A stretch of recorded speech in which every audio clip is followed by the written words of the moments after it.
प्रतीत है समण, यानी कि जो समता में विश्वास करने वाले लोग थे वो समण है। अब बहुत से यहाँ पर देश में जैसे मूवमेंट चल रहे हैं और हमारे संगठन बने, अलग अलग संगठन काम भी कर रहे हैं, और जो हमारे महापुरुषों ने, जो भी समण महापुरुष हुए, उन्होंने जो मूवमेंट चलाया, जो मिशन चलाया, उस मिशन को जहां तक लेकर चले, जितने चले, अब जितने भी संगठन बने उनके नाम से, और संगठन भी ये कह रहे हैं कि हम मूवमेंट को चला रहे हैं, तो समण संघ का कॉन्सेप्ट बिल्कुल क्लियर है और एक ही लाइन का है, जुड़ना है, जोड़ना है। लेकिन फिर भी बहुत से हम लोग हैं, हम जैसे नादान लोग हैं, जो ये समझते हैं कि भाई पता नहीं ये जुड़ना जोड़ना क्या है, कैसे जुड़ेंगे, कैसे नहीं जुड़ेंगे। तो ये बहुत कई लोग, हम लोगों को अड़चने आती हैं। अब उस अड़चन आने की बहुत बड़ी समस्याएं हैं, जबकि सीधी बात है, जुड़ना है और जोड़ना है, और जुड़ने और जोड़ने से सभी समस्याओं का हल भी हो जाएगा।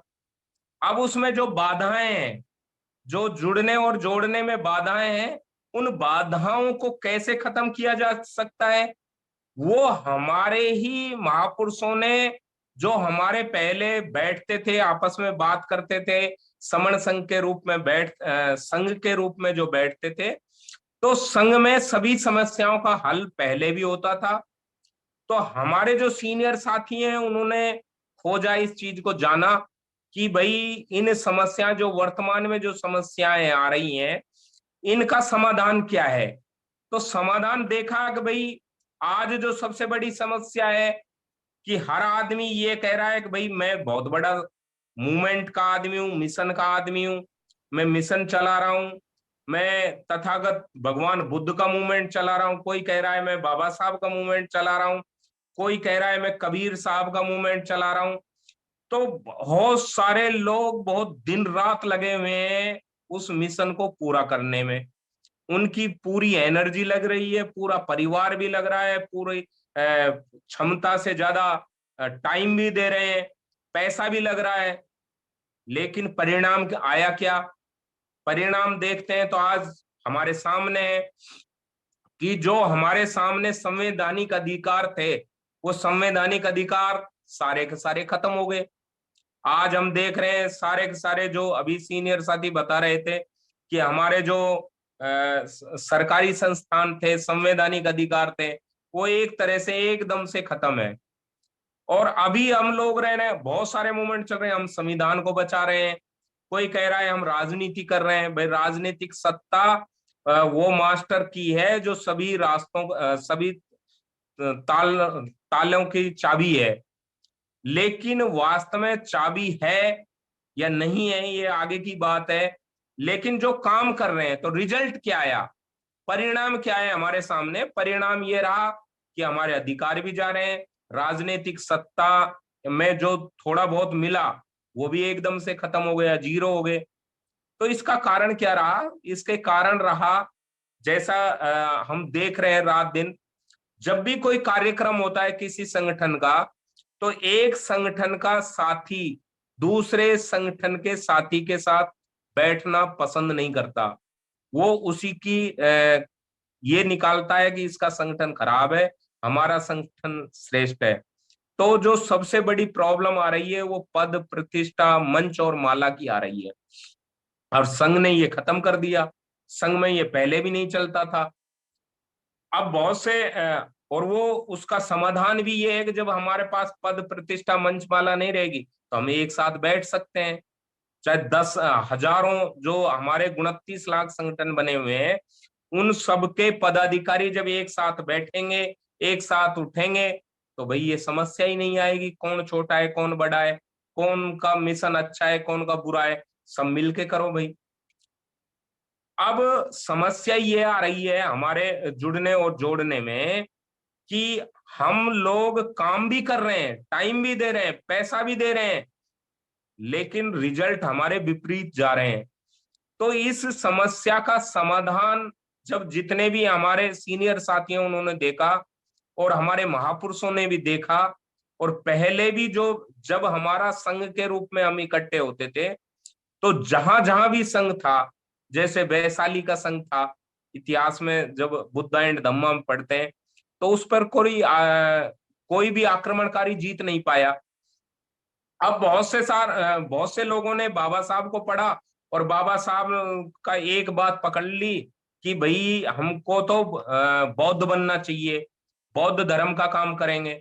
कोई कह रहा है कि भाई हमको तो इन्हें पाखंडों को छोड़ना चाहिए। कोई कह रहा है कि हमको तो संगठन बना के एक होना चाहिए। कोई कह रहा है हमें राजनीतिक सत्ता पर कब्जा करना चाहिए।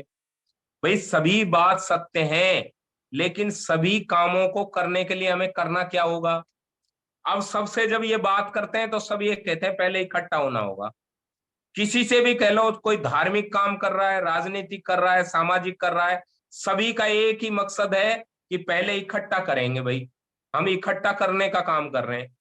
जब सभी का एक ही रास्ता है इकट्ठा करने का, तो हम इकट्ठा ही क्यों नहीं हो जाते?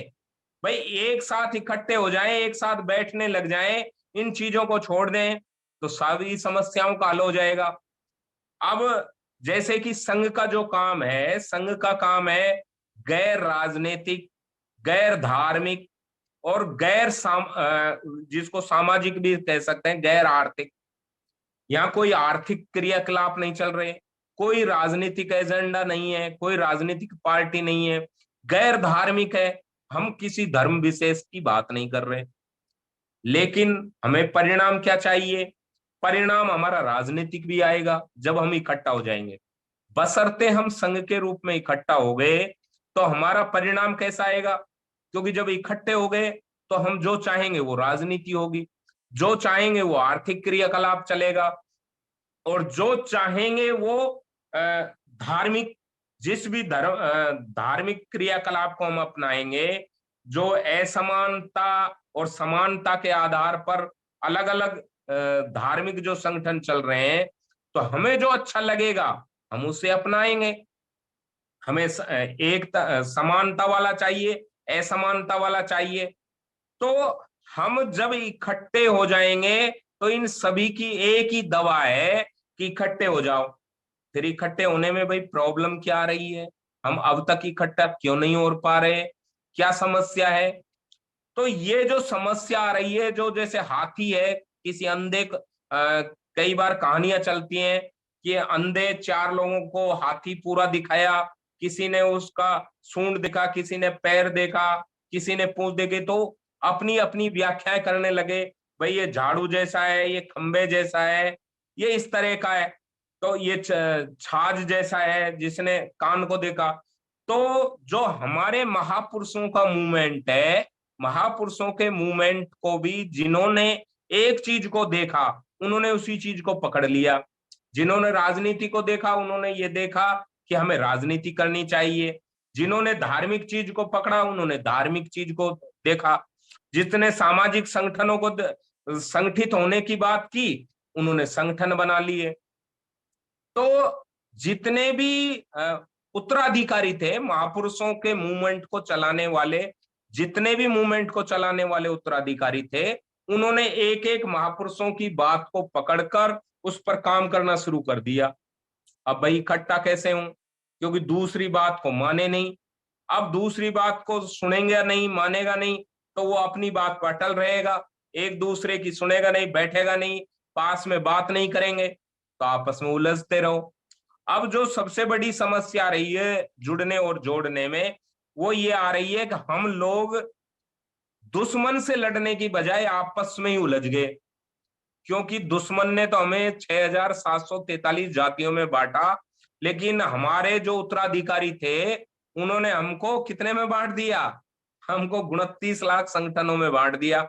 अब 29 लाख, उन्होंने तो हजारों में बांटा, लेकिन हमारे जो उत्तराधिकारी थे महापुरुषों के मूवमेंट को चलाने वाले, जो जिनसे समाज आशा करता था कि ये समाज के लिए कुछ करेंगे, सामाजिक, आर्थिक, धार्मिक, राजनीतिक कुछ रिजल्ट लेके आएंगे, उन्होंने क्या किया कि 29 लाख संगठन बना लिए अलग अलग विचारधारा लेकर के। एक जैसे रस्सी है, और रस्सी में से जो सूत होते हैं ना, छोटे छोटे तांतु, उनके उतने ही ले लिए, मेरा ये है, मेरा ये है, और उसी पर काम करना शुरू कर दिया। और दूसरे से कहा वो बेकार है, मैं अच्छा हूं। अब ये बहुत बड़ी समस्या आ गई। तो इसका सबका अल्टरनेट पुराने जमाने में भी था। आज जब जितने भी सीनियर साथी हैं उन्होंने देखा, समझा, और ये महसूस किया कि अब इसका एक ही रिजल्ट है, इकट्ठा होना है। और इकट्ठा कैसे होंगे? ये पद प्रतिष्ठा मंच माला छोड़ना होगा, तभी इकट्ठा हो सकते हैं। क्योंकि अभी जब बहुत सारे संगठन हैं वो कहते हैं भाई हम तो इकट्ठा होने का ही काम कर रहे हैं। भाई इकट्ठा होने का तो आप लोग काम कर रहे हो, तो इकट्ठा हो क्यों नहीं रहे हो? तो वो कह रहे हैं कि भाई वो नहीं होने दे रहा, दूसरे दूसरे संगठन के लोगों को कहते हैं भाई पहले आप दूसरे संगठन के पास जाकर के बैठेगे, आप अपने आप को सर्वोच्च मान रहे हो, उच्च मान रहे हो, तो दूसरे के पास में बैठना नहीं चाहते, दूसरे के पास में सुनना नहीं, दूसरे की बात को सुनना ही नहीं चाहते, तो इकट्ठा कैसे होंगे? तो सबसे बड़ी जो समस्या आई, ये संगठन जो इकट्ठा करने के लिए बनाए थे, वो आपस में टन टन करने लग गए। आपस में उनकी आवाज आने लगी और आपस में विरोध करने लगे। एक दूसरे का हाथ पकड़ने की बजाय एक दूसरे की टांग खिंचाई शुरू कर दी। अगर हाथ पकड़ लेते तो अपना काम हो जाता, लेकिन उन्होंने हाथ पकड़ने की बजाय एक दूसरे की टांग के लटक गए। ये काम कैसे कर रहा है, ये गलत कर रहा है। तो अभी जितने भी हमारे किसी भी महापुरुष को पढ़ लें या वर्तमान में देख लें, यदि हम अपनी पद प्रतिष्ठा मंचमाला को छोड़ देते हैं और एक दूसरे को सपोर्ट करने लग जाते हैं, एक दूसरे की प्रतिष्ठा को बड़ा न मान करके बराबर मानने लग जाएं, तो सारी समस्याओं का हल हो सकता है और हम एक साथ बैठ सकते हैं। और जिस दिन हम इकट्ठा हो गए, तो उस दिन दुश्मन की औकात नहीं, जो हम बात करते हैं ना 85-15 की, 95 और 5 की। तो जब हम संख्या में इतने ज्यादा हैं, तो भाई ये कम संख्या वाले, और अब कहते हैं भाई संघ का राज है। दूसरे जो दुश्मन को हम कहते हैं कि भाई इन उस फला संघ का राज है, तो उसका जो बहुत अल्प संख्या में है, उनका राज कैसे आ गया भाई? हमारा हम प्राचीन काल से संघी हैं, हमारे ब्लड में संघ है। तो सर जिसकी जितनी संख्या ज्यादा होती है उसका आज डेमोक्रेसी है, लोकतंत्र है, और लोकतंत्र में जीत हमेशा ज्यादा संख्या वालों की होती है। तो फिर ये कम संख्या वाले आज देश में राज क्यों कर रहे हैं? क्यों इनकी सत्ता पर कब्जा है? आज देखो धार्मिक रूप में, राजनीतिक रूप में, सामाजिक रूप में, आर्थिक रूप में, हर चीज पे उनका कब्जा है। और जो संख्या में ज्यादा है, जो अपने आप को जब भी बौद्धों से बात करते हैं, जो अपने आप को बौद्ध कहते हैं, वो बुद्धं शरणं गच्छामि, धम्मं शरणं गच्छामि, संघं शरणं गच्छामि कहते हैं। संघ संघ की शरण में जाने की बात करते हैं, लेकिन कौन से संघ की शरण जा रहे हो भाई? संघ जो सामने बैठा है, जो हमारे अगल बगल में बैठा है, हम उसकी शरण में तो जाते नहीं, केवल उसको गीत बना लिया और गीत बना करके गाने लगे। भाई गीत बनाने के बुद्ध बुद्ध का जो धम्म है वो प्रैक्टिकल है, वो केवल गाने का नहीं है, केवल बोलने का नहीं है, करने का है, प्रैक्टिकल है, करके देखो। क्योंकि तथागत भगवान बुद्ध ने जो भी कार्य किया वो ये कहा कि भाई जो भी काम है आओ और देखो। यहाँ तो कुछ भी बताने का नहीं है, यहाँ तो आप आओ और देखो, आपको कैसा लगता है, अच्छा लगता है तो स्वीकार करो, नहीं लगता है तो छोड़ दो। लेकिन अब हम लोग क्या करने लगे? केवल बुद्धं शरणं गच्छामि, धम्मं शरणं गच्छामि, संघ कहाँ गया भाई? जब संघ दुश्मन 15% लोग देश पर कब्जा कर रहे हैं संघ के नाम पर, तो 85% का संघ कहाँ गया? जब हम संघ को हम नमस्कार करते हैं, संघ को हम नमन करते हैं, और संघ पर कब्जा किसी और का है। तो यदि हम वास्तव में इकट्ठा हो गए, तो ये नकली संघ वाले ज्यादा दिन टिकेंगे नहीं, क्योंकि संख्या तो हमारी ज्यादा है। तो सबसे ज्यादा जरूरत है कि हम लोगों को सारी चीजें छोड़कर, बहुत से लोग जब हम चर्चा करते हैं तो कुछ लोग तो कहते हैं कि ये समण संघ है ना, बौद्धों का संघ है, ये तो जो बौद्ध लोग हैं वो इकट्ठा हो रहे हैं। कुछ बौद्ध लोग कहते हैं ये तो बौद्धों की बात ही नहीं करते। अरे पहले बौद्धों की बात करो, धर्म की बात प्रचार करो बौद्ध धर्म का, तब हमारा मिशन बढ़ेगा। तो हर आदमी के अलग विचार हैं। तो समण संघ न तो बौद्धों का संघ है, न बिना बौद्धों का संघ है, ये तो सभी का है। जो मूल निवासी हैं, जो भारत के मूल निवासी हैं, चाहे वो किसी भी धर्म को मानता है, चाहे किसी भी पंथ को मानता है, चाहे किसी भी जाति उपजाति में बटा हुआ है, वो सभी समण है। क्योंकि जो समता में विश्वास करता है, जो हमारे महापुरुष, जो समण महापुरुष हैं, उनको अपना पूर्वज मानता है, तो वो समण साथी इस संघ का सदस्य है। अब बहुत से लोग कहते हैं भाई संघ में कैसे जुड़े, कैसे जुड़े, तो भाई यहाँ तो जुड़ने जोड़ने की कोई मेंबरशिप नहीं है। जो इस समुदाय में पैदा हुआ है वो इसका जन्मजात सदस्य है। यहाँ कोई सदस्यता शुल्क नहीं है, यहाँ कोई पैसे का लेना देना नहीं है। यहाँ तो अगर इस समुदाय में पैदा हुआ है, जो समण समुदाय में पैदा हुआ है, जो मूल निवासी जिसको कहते हैं, या SC ST OBC जिसको कहते हैं, उसमें जो जन्म लिया है वो समण संघ का सदस्य है। वमन इसका सदस्य नहीं हो सकता, क्योंकि वमन का मतलब होता है उल्टा, जो समता में विश्वास नहीं करता, जो ऊंच नीच को मानता है। उसको बहुत सारे लोग अलग अलग परिभाषाएं देते हैं। तो हमारा हमारा जो समण लोगों का जो संघ है, हमको उसको बिना टाइम लगाए, बिना एक क्षण भी गंवाए, इसमें पूरी ताकत लगानी चाहिए।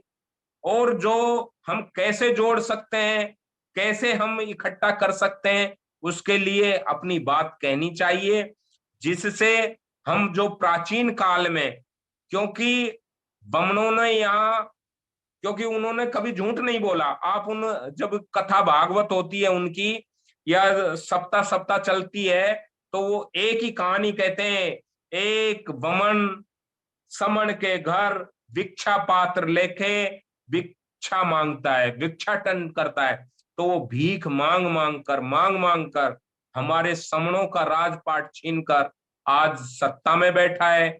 और जो शासक था वो याचक बन गया, और जो याचक था वो शासक बन गया। उसका एक ही कारण है कि हमने संघ को छोड़ दिया, हम संघ को भूल गए, और हमारी नकल करके जिन्होंने संघ बनाया, नकली संघ बनाया, वो नकली संघ बनाकर सत्ता में बैठ गए। तो हमें अपना असली संघ वापिस के पुनर्जीवित किया है, इसको साफ सुथरा करके तैयार किया है। तो हमें अब बिल्कुल भी समय नहीं है, क्योंकि हम देख रहे हैं बहुत ज्यादा जो संवैधानिक संस्थाएं, उनको बेचा जा रहा है, संवैधानिक अधिकारों को खत्म किया जा रहा है। हमारी जो आने वाली पीढ़ियों को गुलाम बनाने का पूरा पूरा ढांचा तैयार कर लिया गया है, नकली संविधान उन्होंने बना लिया है। तो हमें बिना समय गंवाए अपने संघ को मजबूत करना है, हमें इकट्ठा होना है। और हम जिस दिन इकट्ठा हो गए, जो आज शासक बने वो याचक के रूप में आपको दिखाई देंगे। और इसमें कोई संदेह नहीं है, क्योंकि लोकतंत्र है, संविधान है, हमारे बाप ने लिखा है। और ये भी लिखा है संविधान में कि जिसकी जितनी संख्या होगी, 50 में से 100 में से अगर 51 जिसके हो जाएंगे, मैं उसकी बात सुनूंगा। तो हम जब 85 हैं, 100 में से 85 हैं, तो निश्चित रूप से हमारी बात सुनी जाएगी। तो हमें इकट्ठा होना है, और इकट्ठा होकर के हम अपने संघ को मजबूत करना है। इसी के साथ संघं नमामि, संघं नमामि। और मेरी वक्तव्य में कोई गलती हो गई हो, संघ मुझे माफ करे, संघ मुझे माफ करे, संघ मुझे माफ करे। बहुत बहुत साधुवाद।